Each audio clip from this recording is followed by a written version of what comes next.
இயற்கை வளம் செழிக்க கால்நடைகள் வளர்ப்பு. கோழிக்கோட்டு பொத்தை வி முருகன் அவர்களுடன் நேர்முகம். வணக்கம். வணக்கம். குறிப்பா அந்த கால்நடை வளர்ப்பு அப்படிங்கிறது எத்தனை ஆண்டு கால அனுபவம்? நம்ம 12 வயசுலேருந்து இதுதான் இந்த தொழில் தான் நடக்குது. பள்ளிக்கூடம் படியாமல் இதுதான் தொழிலே போகுது. மாடுகள் அப்படின்னு சொல்லும்போது நீங்கள் அந்த உழவு மாடுகள் அப்படிங்கிற ஒரு வளர்ப்பு முறையா, அல்லது கருமத்த மாடுகள் அப்படின்னு சொல்றதா, எருமை மாடுகளா, பசு மாடுகளா? உழவு மாடு வச்சுருந்தா இப்போவும் கிடையாது. கருமத்த மாட்டில் தான் அப்படியே போயிட்டுருக்கு. என்ன காரணம் உழவு மாடுகள் அப்படிங்கிறத தவிர்த்துட்டீங்க? டிராக்டர் வந்த முறை இது கட்டுப்படி ஆகாது. டிராக்டர் தான் இப்போ எல்லாரும் உழுது வேணா இதை மரம் அடிக்கிறது வர அது போகுது. இது வச்சு நம்ம தீவனம் போட்டு வளர்க்கையில் இல்லாமல் தான் அந்த விட்டது. உழைப்பு அப்படிங்கிறது நீங்க மட்டும்தானே, அல்ல அந்த கால்நடை வளர்ப்பு அப்படின்னா குடும்பத்தினுடைய ஒத்துழைப்பு ரொம்ப முக்கியங்கிறீங்களா? எல்லாரும் ஒத்துழைப்பும் வேணும். ஒத்தைக்கு ஒன்றும் செய்ய முடியாது. நம்ம எங்கேயும் போனா இருந்தாலும் எல்லா ஒத்துழைப்பும் இருந்தால் தான் கால் உழைப்பில் முடியும். இப்போ கால்நடைகளை பொறுத்தளவில் இப்போ புதுசாக நம்ம நிகழ்ச்சி கேட்கக்கூடியவங்கள ஒரு சிலர் நினைக்கிறாங்க, நம்ம ஒரு பசு வாங்கி விட்டு வளர்த்தா என்ன அப்படின்னு நினைக்கிறாங்கன்னா, அந்த பசு எப்படி தேர்வு செய்யணும்? அதையும் நம்ம செஞ்ச மாதிரி நல்லா குளிச்சாத்தி எல்லாமே நல்ல மாதிரி செய்யணும். நல்ல பேணி பார்த்தாக்கி நம்மளும் நட்டமே வராது. இல்லை, நீங்கள் சொல்கிறது பிடிச்சதுக்கு பிறகு நான் என்ன கேட்குறேன்னா, புதுசாக பிடிக்கணும்னு ஆசைப்படுறாங்க மாடு. அவங்க அந்த மாடை எப்படி பார்த்து வாங்கணும்? ஏமாத்துறதுக்கு வாய்ப்பு இருக்க? ஏமாத்துறதுக்கு நம்ம ஈழ் நம்பர் பல கறந்து பார்க்கலாம். சென்னையில் காம்பு அடி வாங்கி இடங்க நம்ம பார்க்க முடியாது. சில அளவு தெரியும், சில காம்பு தெரியாது. அப்போ ஒரு பசுமாடு பிடிக்கிறோம் அப்படின்னா அந்த காம்பை பார்க்கறது ரொம்ப முக்கியங்கிறீங்களா? காம்பு ஒன்று சுழி பார்க்கணும். சுழிங்கிறது எந்த இடத்துல? வாழாங்குட்டை சுழி இருக்கக்கூடாது. அந்த சுழி கிடந்தா ஆகாது. கூட அடக்க மாட்டாது, சாப்பிட்றோம். இதெல்லாம் ஒரு நம்பிக்கையா? நம்பிக்கை. நம்ம அது சுழியை பார்த்தோன்னே எங்களுக்கு தெரியும். சுழிங்கிறது இப்போ உங்களுக்கு தெரியும். ஆமாம். அது பசுமாட்டில் எந்த இடத்துல கிடக்கும்? நீங்க சொல்ற மாதிரியான வாலாங்குட்டை சுழின்னா எப்படி இருக்கும்? அப்படியே நம்ம சுழி மாதிரி நம்ம தலையில சுழி கிடக்கல, அதே மாதிரி அந்த வாலாங்குட்டையில சுழி நல்ல தெளிவாக கிடக்கும். எது அந்த ரெண்டு கொம்புக்கு நடுவுலையா? இல்ல, வாலில் கிடக்கும். பசுமாட்டுக்கு வாலில இருந்து மேலே ஏந்தி சுழியா கிடக்குமா? சுழியாட்டு கிடக்கும். அது நம்ம வாங்க கூடாது. சுழி இல்லாத மாடா வாங்கணும். அடுக்குறுக்கில் கிடக்கும், அது இயற்கை சுழி. சரி, இங்க இறங்கி இடக்க சொல்லி பார்த்து வாங்க விடாது. பசுமாடை பொறுத்தளவில் அப்படி வாங்கினாலும் கூட வளர்ப்பாளர் ரொம்ப உடல் பலகீனமா மாடை வச்சிருந்தாலும் கூட நம்ம கொண்டு அதை திரும்ப ஒரு திராணியா கொண்டு வர முடியுமா, அல்லது அந்த மாட்டுல சில பிரச்சனை இருக்குங்கிறீங்களா? அந்த மாடு வாங்கினாலே கூட மாடை வைக்க விடாது. நம்மளுக்கும் பிரச்சனை தான். அது மாடு ஏற்படாது. எருமாட்டுக்கு சொல்லி கிடையாது. அப்ப ஒரு அனுபவம், உங்களை மாதிரி அனுபவம் உள்ள ஒரு தடவை கூட்டிட்டு போய் பசுமாடு பிடிக்கிறது நல்லதா? பசுமாடு பிடிக்கிறது நல்லதுதான். அப்படி பார்த்து வாங்கிட்டா ஒரே நிலையில அதை பார்த்து எடுத்து வாங்கலாம். பார்க்காம வாங்கி தானே சிலது காலையிலுக்கும் அப்பவும் தெரியாது. நம்ம நிற்பாருங்க, அதை அவுத்து நம்ம விட்டு பார்த்து அந்த நரம்பு ஓட்டத்தையும் பார்த்து வாங்கணும். உத்தேசமா ஒருத்தர் செழிப்பாகணும் அப்படின்னா அவருடைய தேர்வு அப்படிங்கிறது ஒரு 2 பசுமாடு 2 கன்றுக்குட்டி அப்படி வச்சு கூட வளர்த்து ஒரு பெரிய ஆள் ஆக முடியுமா, அல்ல ஒரு பண்ண மாதிரி வச்சாதான் ஒரு வசதி கிடைக்குமா? அதுலயே நம்ம பெரிய ஆளாகல, நம்மகிட்ட தான் இருக்கு வளர்ப்பு. அந்த அளவுக்கு கொண்டு கட்டிட்டு வைக்கல் அள்ளி போட்டுக்கிட்டு போனா சரி. வெள்ளனே 5 மணிக்கு குளிப்பாட்டணும். எந்நேரம் மதியம் போலயே நம்ம ஒரு தண்ணி அடிச்சு விட்டா அதுக்கு நல்லா இருக்கும். வேறு சாயந்தரம் ஒரு குளிப்பாட்டு 3 திருப்பு குளிப்பாட்டினா அந்த மாட்டுக்கு தனி. நீங்க சொல்லுக பிரகாரம் செயல்பட்டா குளிப்பாட்டத்துக்கு தான் அவருக்கு உழைப்பு பூரா போகும் போல இல்ல தெரியும். குளிப்பாட்டது தான் மெயின். மாடு பிடிக்க பரிசுல குளிப்பாட்டது தான் மெயின். இது பசுமாடை சொல்றீங்களா, எரும மாடை சொல்றீங்களா? பசுமாடு தான் சொல்லுதேன். நீங்க சொல்ற மாதிரி எந்த வீட்லயும் நான் பார்த்தது இல்லையா 3 நேரம் குளிப்பாட்டுறத? குளிப்பாட்டினாதான் அந்த மாட்டுக்கு நல்லது. குளிப்பாட்டாம போடுறது வருஷக்கணக்கில் குளிப்பாட்டாத மாடு கிடக்கு. நம்ம வீட்டுல 2 மாடுக்கு வச்சோமோ அதை தொழுவு சுத்தம் பண்ணி நல்லா போடணும். இப்ப அடிக்கக்கூடிய வெயில பார்க்கும்போது குளத்துல எல்லாம் தண்ணி இருக்கதே கடினமான பணியா இருக்குமா? தண்ணிக்கு போறாலும் கொண்டு போல எல்லாம் வீட்டுல வச்சுதான் குளிப்பாட்டுறாங்க. நீங்களும் அப்படி மாறிட்டீங்களா? எல்லாருமே மாறியாச்சு. எரும மாடு தான் குளத்துக்கு போகுது. குளத்துலயும் அது பாசி அது முடிச்சு இப்போ போறதுக்கு இடம் இல்லாம அவ்வளவுக்குள்ள பாசி பிடிச்சி கிடக்கூட இருக்கலாம். மாடு வளர்ப்பு அப்படிங்கிறதுல ஒரு கை தேர்த்தவரா திகழணும் அப்படின்னா அவர் மேய்ச்சலுக்கு கொண்டு போக தயாரா இருக்கணுங்கிறீங்களா? அப்படி தயாரா போன மாடு தயாரா மேஞ்சா தான் நல்லா இருக்கும். வெளிமேய்ச்சல் தேவை. அந்த அலைஞ்சு எடுத்து வரும். கெட்டிலேயே கிடக்க மாடு அப்படியே அவ்வளோ அந்த ஸ்டடி இருக்காது. என்ன ஸ்டடி இருக்காதுங்கிறீங்க? நிறைய ஆகாரத்தை கொடுத்தா நிறைய பால் ஆகாரத்தை கொடுக்க பால் கெடுக்கல. நம்ம கொஞ்சம் அந்த வெயிலுக்கு அலைஞ்சு எடுத்து வந்தால் அந்த மாடு நல்லா தான் இருக்கும். வீட்டிலேயே கிடந்தோடனே இப்படிதான் குளிப்பாட்டு வரையும் அழியும் இருந்தும் வேற வெயில் பிடிக்காது. அந்த மாடு இழப்பில் கொண்டு வைக்கும். அந்த கறவையிலே அது ஒரு இழப்புமாய் வந்துடும். எப்படி கறவையில என்ன மாற்றம் வரும்? கறவை கூட கறந்தோடனே அந்த மாட்டுக்கு ரத்த பெயிண்ட் கிடையாம அப்படியே இழப்பில் கொண்டு விட்டுரும். ஓஹோ, அந்த மாதிரி பிரச்சனை வரும். ஆமாம், பிரச்சனை. அதுதான் பெரிய பிரச்சனை. அதை மாற்றவே முடியாது. வேற அதாட்டே போய் தண்ணி குழம்பு நின்றுடும். குளத்துக்கு போய் நின்றுக்கிறோம். அதுதான் பிரச்சனைன்னு அந்த சூடு தாங்காமல் அதே குளத்துக்காக தண்ணி ஒழுக்க போயின்றோம். நீங்கள் மேய்ச்சலுக்காக ஒரு சமயத்தில் பார்த்தோம்னா வனப்பகுதி மலைப்பகுதியில் சுதந்திரம் இருந்ததை இன்னைக்கு எப்படி மேய்க்கிறீங்க? இப்போ மழை பெய்ய போல இப்போ அப்படியே குளங்களும் இப்படி குளத்தார தான் வளர்ந்துன்னா மிஞ்ச மாதிரி எல்லாம் இப்போ அடப்பாயிட்டு, அதனால மிஞ்ச மாதிரி மேய்க்க முடியாது. இப்போ உடனே வயல் அறுத்தாலும் களைக்கொல்லி அடிக்காங்க, வயல் நட்டாலும் பரப்பரப்பா களைக்கொல்லி எல்லாம் விஷத்தை தான் இப்போ அடிச்சிட்டு இருக்கேன். அதனால புல்ல இருக்க போனாலும் வழி இல்லை. அன்னைக்கு எப்படி இருந்தது ஒரு 30 ஆண்டுகளுக்கு முன்ன? அப்போ அந்த களைக்கொல்லி கிடையாது, மாடு அப்போல்லாம் மாடு தனி மேய்ஞ்சாலுமே அது புல்லில் சத்து உண்டு.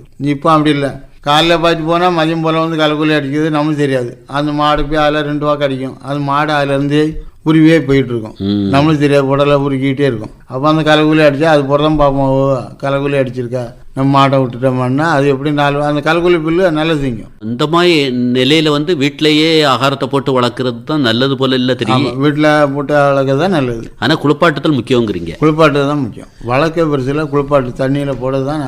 தண்ணி எவ்வளோ அடிக்குமோ மாட்டுக்கு நல்லது. சரி, ஒரு கன்றுக்குட்டி பசுவாகணும்னா எவ்வளோ நாட்கள் ஆகும்? நம்மளுடைய கவனிப்பை பொறுத்து கொஞ்ச நாட்களுக்கு முன்னால கூட அதை பசுவா உருவாக்கிற முடியும் அப்படிங்கிறீங்களா? அப்படி பசு வாங்கணும்னா நான் கேட்கறது புரியலையா? ஒரு கன்றுக்குட்டி பசுவாகணும் அப்படின்னா எவ்வளவு நாட்கள் ஆகும்? நம்மளுடைய கவனிப்பை பொறுத்து அந்த கன்றுக்குட்டியை மற்றவங்களை விட மின்னுக்குட்டியே அதை பசுவாக்கிற முடியும். அது பசுவாகணும்னா ஒரே வருஷத்துல ஆக்கக்கூடியதான் இருக்கு, நம்மகிட்ட தான் இருக்கு. அப்படியா?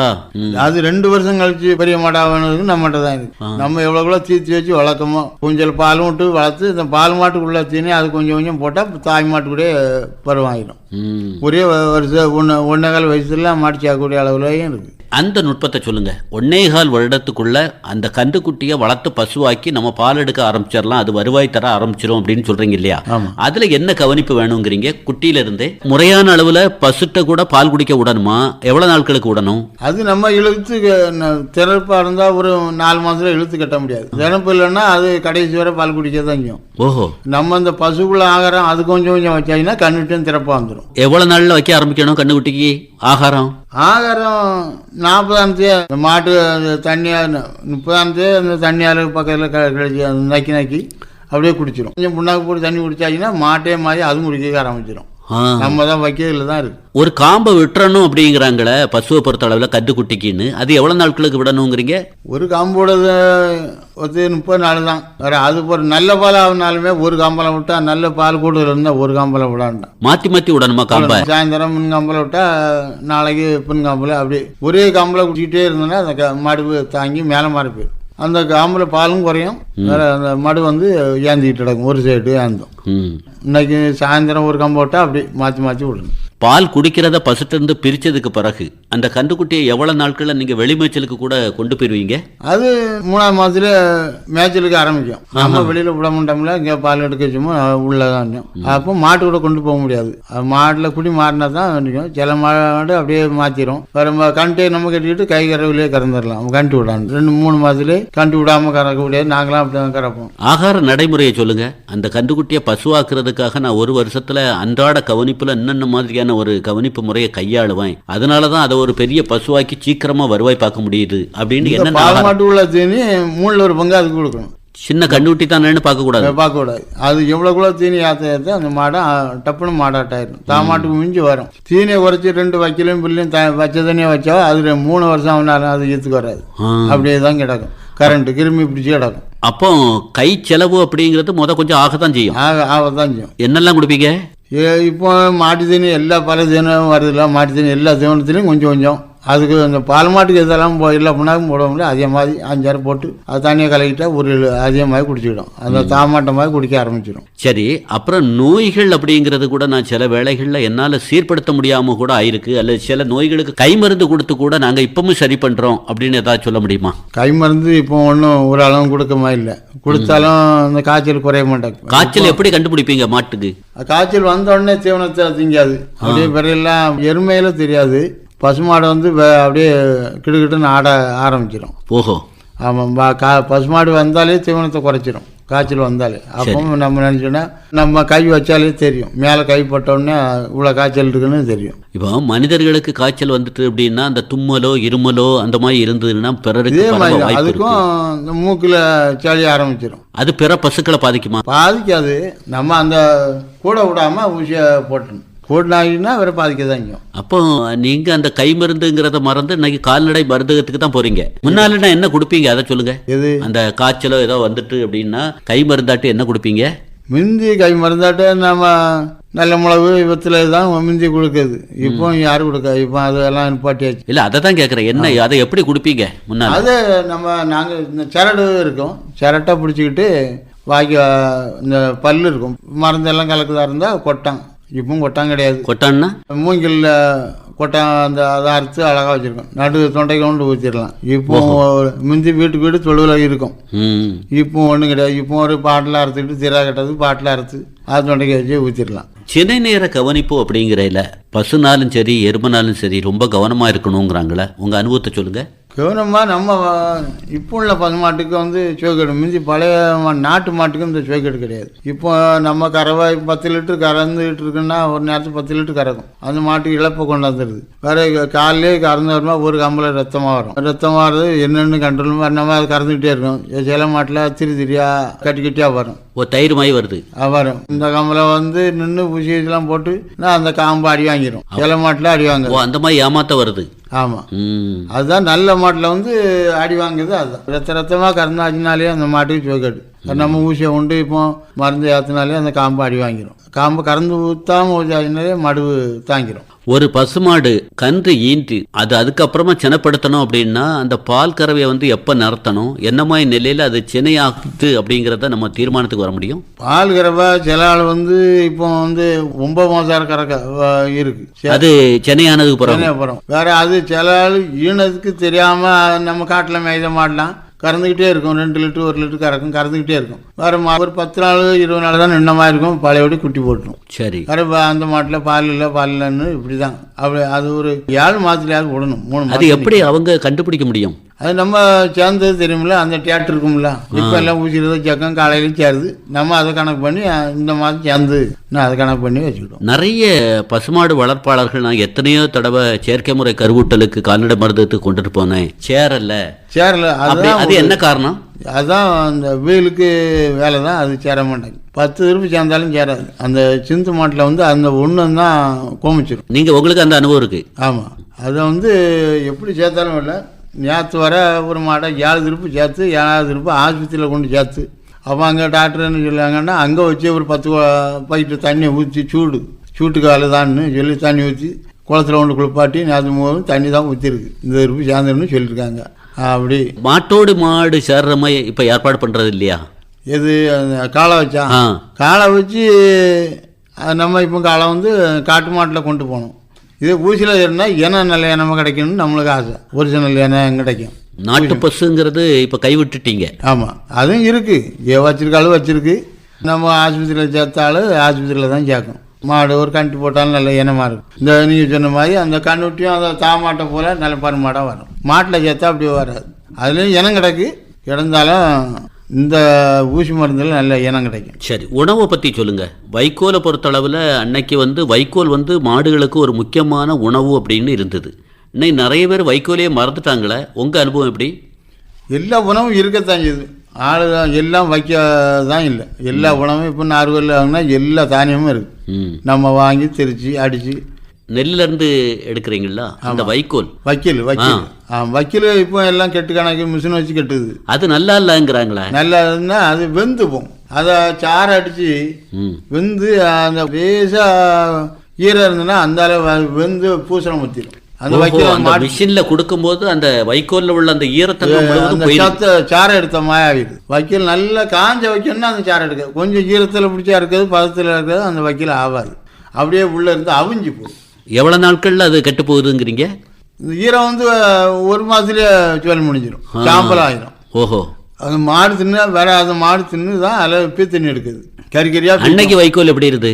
அன்னைக்கு வந்து வைக்கல வந்து மணக்கலாச்சும் வைக்கல. எந்த பொருளும் மணத்து வைக்கப்படப்பட நம்ம பிடுங்கினா ஒரு மனம் வரும். இப்போ உள்ள வைக்கல் புகை அடிச்சுட்டு இருக்கோம். நம்ம அது கெட்ட பிரித்த உடனே புகை அடிக்கும். அந்த வைக்கல தின்னோடனே ஆரம்பிச்சிடும் மாட்டுக்கு கறி மாதிரி பீக்கும். நீங்கள் வந்து வெளிமேய்ச்சல் கொண்டு போகல அப்படின்னு சொன்னால் பிரச்சனை தாங்கிறீங்க? பிரச்சனை அப்படி நல்ல இப்போ இந்த சோளா நாற்று இதோட நம்ம பாய் வச்சு கொஞ்சம் கொஞ்சம் போடுறது, அதுதான் நல்ல பொருள். இவ்வளவு அனுபவத்திலையும் இன்னைக்கும் அது பசு வந்து கன்று ஈன போகுது அப்படின்னா மருத்துவரை தான் கூப்பிடுவீங்களா, இல்லை அனுபவபூர்வமாக நீங்களே குட்டி எடுத்து? அது செய்யக்கூடியதோ கண்ணுட்டி நாங்கள் எங்கள் மாட்டுகள் நாங்களே எடுத்துக்கிடுவோம். அப்படி முடியாத கட்டத்துக்கு டாக்டருக்கு விடுவோம். அது எப்படி கண்டுபிடிக்கிறது? இன்னைக்கு ஈநீரும் அப்படிங்கிறதுக்கு ஏதாவது ஒரு சிறப்பு தெரியுமா அதில்? தெரியும் தெரியும். அந்த சட்டம் வந்து அப்படியே விழுந்துடும். விழுந்த உடனே அந்த மாடு தெரியும். இன்னைக்கு அப்போ 12 மணி 1 மணிக்குள்ளே ஈன்னு எங்களுக்கு தெரியும். ஆமாம், மாடு அப்படியே நடந்துகிட்டே இருக்குமா? நடந்துகிட்டே இருக்கும். அன்னைக்கு ஒரு கொஞ்சம் கொஞ்சம் மாதிரி நடிச்சுக்கிட்டு அப்படியே அது அன்னைக்கு தெரியும். எப்போவாவது வெளிமேய்ச்சல் கொண்டுட்டு போய் அங்கேருந்து கன்றுக்குட்டியையும் கையோடி கொண்டு வந்த நிலை இருக்கா? அப்போ அதில் உங்களை ஜீனி போட்டு அதில் வச்சு பாலெல்லாம் குடிக்க விட்டு வீட்டுக்கு தூக்கிட்டு வந்துடும். எருங்குடி அப்படின்னு சொல்றாங்களே, அது வந்து கட்டாயம் அதை எடுக்கணும் அப்படிங்கிறது கட்டாயமா? எடுக்கலன்னா மாட்டுக்கு சுவக்கேடு தான். குட்டி போட்டு எவ்வளவு நேரத்துக்குள்ள அதை எடுக்கணும்? அதுதான் நம்ம ஊட்டத்தை பொறுத்து. மாட்டு ஊட்டம் இல்லாமல் தான் எருங்குடி நேராக முடியாது. சரி, மாட்டில் நல்ல ரத்த பெயின் இருந்ததுன்னா ஒரு மணி நேரத்துக்கெல்லாம் போட்டுரும். ஆமாம், அந்த ரத்த பெயின்ட்லாம் மாட்டில் உயிர் இல்லாமல் தான் அப்படியே இழுத்துக்கிட்டு கிடக்கும். ஒரு நாள் போடும், 2 நாளும் போட்டு இழுத்துடும். சில ஆள் பிரண்டையை கட்டி போடும். பிரண்டையெல்லாம் கட்டி போட்டு அவசியமே இல்லை. மாட்டில் உயிர் இல்லாமல் தான் இருக்குது. வெளியே வரல அப்படின்னு சொன்னால் மாட்டுக்கு பிரச்சனையா? பிரச்சனை தான். தீவனம் எங்கேயா தண்ணி விடியாது, அது பிரச்சனை. அது எடுத்தாச்சு தான். அது எடுத்து அதுக்குள்ளே மருந்து நம்ம கை மருந்தோட அரைச்சி எடுத்து கொடுத்தாங்கன்னா அதை வெளியே தள்ளிடும். தள்ள தான் மாட்டுக்கு நல்லா இருக்கும். சரி, பால் கறவையை பொறுத்த அளவில் புதுசாக ஒரு கன்றுக்குட்டி பசுவாக இருக்குது அப்படிங்கும்போது முதல்ல எவ்வளவு லிட்டர் வர பால் எடுத்த அனுபவம் இருக்குது. போக போக அதை பெரிய பசுவானதுக்கு பிறகு அந்த பால் உற்பத்தி அப்படிங்கிறது அதிகரித்து 1 லிட்டர் 2 லிட்டர் எடுத்த இடத்துல 7 லிட்டர் கூட நான் எடுத்திருக்கிறேன் அப்படின்னு உங்களால் சொல்ல முடியுமா? அதுதான் நம்மகிட்ட தான் இருக்குது. இல்லை, நம்ம இறை எவ்வளோ வைக்கமோ அதுலேயும் மாடை பொறுத்து இருக்குது. சில மாடு வந்து எவ்வளோ இறை வச்சாலும் 3 லிட்டர் 2 லிட்டருக்கு மேலே ஏறாது. அந்த கறவை மாடு வந்து நம்ம வைக்க ஏறும். இப்போ எல்லாரும் இந்த கஞ்சி இதெல்லாம் வைக்காங்க. கஞ்சி வச்சு இது பாலையாத்துது. கஞ்சி வச்சு உடனே 3 செம்மல் விழும். செம்மல்லாம் செமிக்காம. ஓஹோ, ஆமாம், செமிக்காமனா அதுக்கு வந்து வயறு ஏற்றமாக இருக்குமா? ஆமாம், வக்கீல் பில்லு எவ்வளோ தின்னாலும் அதுக்கு ஒன்றும் செய்யாது. சரி, இந்த கஞ்சி வந்து அந்த இறை எடுத்து விடுத அப்படியே அடைச்சிக்கிடும். அடைச்சோட திட்டம் மாதிரி அந்தால ஏன் மாடு அப்படி கிடக்கு இப்படி கிடக்குன்ட்டு ஓடியாது. அந்த மாடு அதோட அதில் ஒரு கிறங்கிடும். சிலது தப்பாது. நம்ம பொங்கச்சோறு ஒன்று வச்சாச்சுன்னா அந்த மாடு தப்பே செய்யாது. நீங்கள் அப்படி வைக்கிறது இல்லை? நம்மளாம் அந்த கஞ்சி வைக்கிறதே கிடையாது. கழனி எடுத்தல் உண்டா வீடுகளில்? வீட்டில் நாங்கள் கிராமத்தில் இங்கே கிடைக்காது. நாங்கள் அங்கே கோல்ட்டு போய் அங்கெல்லாம் எடுக்கிறது கிடையாது. டவுனுக்கு எல்லாரும் எடுத்து ஊற்றுவாங்க. அதில் என்ன போடுவான்னே தெரியாது. ஆமாம், என்னன்னா அந்த எல்லாம் சேரும். நம்ம போடக்கூடிய இருந்து கிடக்கும். அதில் எலி விழுந்து கிடக்கும், பள்ளி விழுந்து கிடக்கும், எல்லாம் விழுந்து கிடக்கும். அதில் தான் மாட்டோளுக்கு மாட்டிவிடும். அந்த கலஞ்சி பானை திறந்துருக்கும். அவள் அந்த அளவில் கவனம் இருக்காது. அது காலைக்கு அந்த அளவு ஊற்றா அதில் தான் சில மாடு வாசலாம் மாட்டிவிடும். அப்படியே கொடுக்கக்கூடிய ஆளும் இருக்குது. நம்ம பண்ணையெல்லாம் அப்படி செய்ய மாட்டாங்க. இப்போ உங்கள் அனுபவத்தில் ஒரு பசுமாட்டிலேருந்து எவ்வளோ பால் காலையில் எடுக்கீங்க, சாயங்காலம் எடுக்கீங்க? இப்போலாம் நாங்கள் நம்மகிட்ட இருக்கெல்லாம் கூடின மாடு கிடையாது. எல்லாம் குறைஞ்சது தான். எல்லாம் 4, 5 இவ்வளோ தான் இருக்கும். காலையில் 4, சாயந்தரமாக அதே 2 ஒரே நேரம் தான் கறவை. 5 தான் கறக்கும். கூடின கறவை ஒரு மாடு இருந்து 12 லிட்டர் வரை ஒரு நேரத்துக்கு 12 லிட்டர் வரை கறந்து. அது ஒரு 2 எடுத்து நல்லா இருந்து 3வது மாடு இழப்பு வந்து வர. எல்லாமே நீங்கள் வெளியே வாங்கி வளர்க்கக்கூடிய மாடு தானே, அல்லது தொழுப்பரப்பில் உள்ள கன்றுக்குட்டியை அப்படியே பசுவாக்கி நம்ம வெளியில் வாங்குறதோட தொழுப்பரப்பே மாடு ஆகிடும். வேறு வெளியில் நம்ம மாடு வச்சு பார்க்கக்கூடிய ஆள் 2 மாட்டில் இருந்தே ஒரு எவ்வளோ மாடுனாலும் பிரச்சனை இல்லை, உண்டாயிடும். ஆமாம், 2 மாடு கிடச்சுன்னா 2 மாட்டில் 2 கிடேரி முதல்ல 2 கிடேரி வாச்சுன்னா தாமாடு கூட 2வது கூட அது இணையதுக்கு ஆரம்பிச்சிடும். மாடு வளர்ப்பது வீட்டுக்கு வந்து ஒரு மகிழ்ச்சியான ஒரு செல்வ செழிப்புங்கிறாங்களே, உண்மையா? அது உண்மை தான். பசுமாடு வளர்க்குறது என்றைக்கும் செழிப்பு. அந்த நம்ம இப்போ ஒரு ஆளும் சாணி எடுத்து ஒரு ரேஸாக சாணி எடுத்து தொழிச்சா அந்த நம்ம அந்த தீட்டு வந்து கழிஞ்ச மாதிரி வீட்டுக்கு. இப்போ அந்த பசுமாட்டு மோத்திரத்தை வாங்கி வெளியில் நம்ம வீட்டு முன்னே புறச்ச தொழிற்சாலுமே அந்த வீட்டுக்கு நல்ல எழுச்சி உள்ளது. இப்போ எதை வச்சுட்டு சொல்கிறீங்க நீங்கள்? பழைய காலத்தில் உள்ளது. நாங்கள் அப்படி தான் செய்யுது அனுபவிச்சுட்டு வரீங்க. அந்த மோத்திரம் வந்து எல்லாத்தையும் சுத்தப்படுத்தும். நம்ம சாணி எல்லாம் போட்டு தொளிக்கிறது வந்து இப்போ எல்லாம் யார் தொளிக்க ஒரு ஆளும் இல்லை. பச்சை தண்ணியோட ஊற்றுறதுக்கு ஆள் கிடையாது. வீட்டில் முதல்ல தொளிச்சு தான் வீட்டில் ஆளே. வீட்டுக்கு வீடு மாடு வளர்ப்பு இருந்து இல்லை, இல்லாத ஆளுமே சாணி எடுத்துக்கொண்டு வீட்டில் தொழிச்சிட்டு தான் வெளியிலே எங்கேயும் போவோம். சரி, நிறைய பேர் வந்து மாடு வளர்ப்பில் வந்து பாலை மட்டும்தான் கணக்கில் சொல்கிறாங்களே தவிர அந்த கன்றுக்குட்டி பசுவாகி அது ஒரு வருமானம், சாணம் ஒரு வருமானம், இன்னைக்கு மூத்திரத்தை கூட பாக்கெட் போட்டு வியாபாரம் பண்ணக்கூடிய ஒரு நிலை இருக்கு. வாங்கக்கூடிய ஆள் நிறைய ஆள் இப்போ மருந்துக்கு வந்து கேக்கு. அதை வந்து இயற்கை மருந்து இப்போ எடுக்காங்க. நஞ்ச பயிர், வாழைப்பயிர் எல்லாத்துக்கும் இயற்கை பயிர். இந்த மோத்திரம் இப்போ தேவைப்படுது வந்து கேட்குறாங்களா? கேட்காங்க. இயற்கை உரத்துக்கு எல்லாம் சேருது. அதனால எல்லாமே மாட்டில் உள்ளது எந்த பொருளும் கழிவு இல்லை, எல்லாமே நல்லது தான். நீங்கள் அந்த சாணத்தெல்லாம் என்ன பண்ணுறீங்க? சாணி நம்மளுக்கு விவசாயம் இருக்குது, விவசாயம் இருந்து நம்மளுக்கு தேவைக்கு எடுத்துக்கிட்டு வெளியில் தான் விற்குது. முன்னால் சாணம் ஒரு லோடு டெம்போக்கு கொடுக்குறீங்க அப்படின்னா எவ்வளோ ரூபான்னு கொடுப்பீங்க? இப்போ எவ்வளோ ரூபா? இப்போவும் 2000 ரூபா, 2500 1000 ரூபாய்க்கு கொடுக்க முடியாதுன்னு கிடைக்கும். தெரியாத ஆள் 1000 ரூபாய்க்கு கொடுக்கும். சாணத்தின் மகிமை என்ன? வயலில் போடுறதுனால என்ன ஒரு உபயோகம்? வயலில் போடுனா அந்த நெல் நீங்கள் வயலில் போட்டு ஒரு அரை ஏக்கரில் ஒரு 5 லோடு சாணி அடித்து ஒரு பயிராத்துக்கு அந்த நெல் வந்து வெயிட் ஏறும், எடை அதிகரிக்கும். இடம் அடிக்கும், வெள்ளம் நெல்லும் முத்தமாக இருக்கும். நம்ம அந்த மூடை உரத்தை போட்டு அது ரெண்டையும் செய்யும், புகையாக ஆயிரும், அதான் ஆகும். இது அன்னைக்கு நீங்கள் சாண உரத்தை போட்டு வயல் பயிர் செய்யும் போது புல்லு பசும்புல்லு வரப்புல உள்ள பில்லு தைரியமா போய் அறுத்து போடலாம் இல்லையா? இப்போ அறுக்கலாம். அந்த புல்லும் மனமும் அந்த வைக்கல பார்த்தீங்கன்னா பழைய காலத்து வைக்க அப்படி சூடு அடித்து அடைஞ்சு போட்டுக்க வைக்கலே ஒரு மனம், மாடே ஒரு அது. இப்போ எல்லாம் விஷத்தை தின்னு மாடே மாட்டுக்காவது ஒரே பித்தண்ணி அதுதான் எடுக்கும். இந்த வைக்கல போட்டோடனே பித்தண்ணி வச்சிடும். எருமைப்பால் பசும்பால் ஒப்பிட்டு சொல்லுங்க. பசும்பால் வந்து கொச்சி அடிக்கும், வாடை கொடுக்குமா? வாடை கொடுக்கும். இந்த எருமைப்பால் வாங்கி நீங்கள் 1 லிட்டர் வாங்கி ஒரு நாளைக்கு சாப்பிட்டு பாருங்க.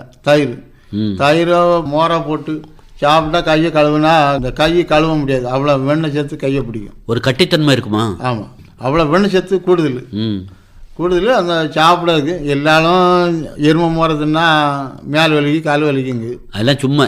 ஆமாம், நம்மளாம் 62 வயசு ஆகுது, அதுதான் சாப்பிட்டுக்கிட்டே இருக்கோம். அது வரை எங்களுக்கு கால் வலிக்கல கை வலி நோயே கிடையாது. எருமைப்பாலை பொறுத்தளவில் உங்களுக்கு பசுவை மாதிரி லிட்டர் கணக்கில் கொடுக்குமா? எப்படி? அது லிட்டர் கணக்கில் கொடுக்கக்கூடிய மாடையும் இருக்குது.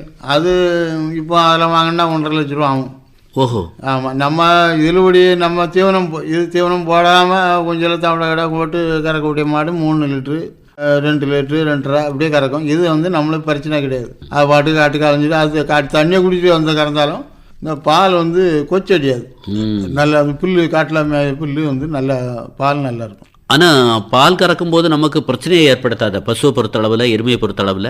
கறக்க கொஞ்சம் எருமை வந்து கஷ்டமாக இருக்கும் நமக்கு. ஆமாம், பசு மாட்டில் கறக்கிறது வந்து ஒரு 10-20 மாடெலாம் கறந்த உடனே நவத்தில் முடி ஏறி நவம் பழுத்துரும். எது? பசு மாட்டில்? பசு மாட்டில் எருமை முடி வந்து கையில் ஏறாது. இது கையில் முடி ஏறுங்கிறீங்களா? நவத்தோட உள்ள போய் வேறு கையோடைய பறக்கும், வேறு ஆப்ரேஷன் பண்ணி வேறு 5 நாள் கறக்க முடியாது, வேறையும் ஆரம்பிக்கும். அப்படி நீங்கள் அனுபவத்தில் பார்த்துருக்கீங்க? ஆமாம், அது அனுபவம் இப்பவும் நடந்துகிட்டு தான் இருக்குது. அதுதான் நம்ம கறந்துகிட்டே இருந்தால் 5 நாள் கை பழக்க ஆரம்பிச்சிடும். இந்த முடி வந்து உள்ளே ஏறிடும், நவத்தோட உள்ளே ஏறி அப்படியே வந்து. பால் கறவைக்கு வெளியாள வச்சா நஷ்டமா லாபமா? இந்த நோயை கொண்டு விட்டுட்டு போயிடுவாங்க. வெளியாள் வச்சு ஒரே இடத்துல கறந்தக்கூடிய ஆள்னா நோய் வராது. அந்த மாட்டில் காம்பில் புண்ணு இருக்கும், புண்ணை போட்டு எண்ணெய் போட்டு கறந்துட்டு இதே சில ஆள் கையை கழுவாமல் வந்து இது கறக்கும், அதே புண்ணு வந்து இங்கே வந்து சேர்ந்துடும். அப்படி பிரச்சனை ஆகும். நம்ம ஒரே ஆள் ஒரு தொழில் கறந்தா ஒரு பிரச்சனை கிடையாது. அந்த 40 ரூபா கொடுத்து மாடு வாங்கினாலும் கூட கை தேர்ந்த நபராக இருந்தா அந்த 40 ரூபாய்க்கு ஒரு 4 லட்சம் ரூபா பார்க்கக்கூடிய அளவுக்கு அந்த மாடு கை கொடுக்குமா? விஷயம் தெரிஞ்சவராக இருந்தா. விஷயம் தெரிஞ்சாலும் தடப்படான்னு செஞ்சு அங்கே போட்டு போனேன். இன்னைக்கு கல்யாண வீட்டுக்கு போனேன், திருநெல்வேலியில் போய் ஒரு நாள் தங்கினோம்னா கதை முடிஞ்சு. அதை 24 மணி நேரம் எல்லாம் கண்காட்சிட்டே இருக்கணும், ஒரே பார்வையில் இருக்கணும். அப்போ நீங்கள் விருந்து உபசரணம் எல்லாம் போகிறதே இல்லை. போனால் அந்த டைமுக்கு எங்கே போனாலும் வரணும். இல்லைன்னா அன்னைக்கு மெயின் ஒரு ஆளை வச்சுட்டு ஒரு நாள் தங்குதா இருந்தால் நம்மளுக்கு நம்பிக்கை உள்ள ஆளை வச்சுட்டு போகணும். டீசெண்டாக போக அலைய முடியாது. நம்ம எப்போ தான் ஒரு ரோட்டில் பார்த்து போய் ஒரு கிறுக்கமாக நிற்கணும். நம்ம இருக்கிறத நம்ம சொல்ல மாட்டோம், நம்மளுக்கு நல்ல மாதிரி இருக்கும். அப்போ நம்ம அவன் கண்ணுக்கு தெரியாது, நம்ம மாடி வச்சுட்டு நிற்காம பைத்தியாரமாக ஒரு தான் நிற்கான்னு நினச்சிட்டு போவாங்க. நம்மகிட்ட இருக்க பெருமை அவனுக்கு தெரியாது. அது நல்ல மாடு வளர்ப்பு, ஏதோ மாடு வளர்ப்பா அப்படின்னு உதாசீனப்படுத்துறதை விட்டுட்டு அதில் ஈடுபாடு காட்டி பாருங்க, உயர்வுக்கு வழி உண்டு அப்படிங்கிற மாதிரி அழுத்தமாக கருத்தை பதிவு செய்திருக்கீங்க. உங்களுக்கு குமரி பண்பலை சார்பாக மனமார்ந்த நன்றி. இதுவரை இயற்கை வளம் காக்க பசுமாடு வளர்ப்பு நேர்முகம் கேட்டீர்கள். பங்கேற்றவர் கோழிக்கோட்டு பொத்தை வி முருகன் அவர்கள். உடன் உரையாடியவர் தேரூர் எஸ் சிவசுப்பிரமணிய பிள்ளை.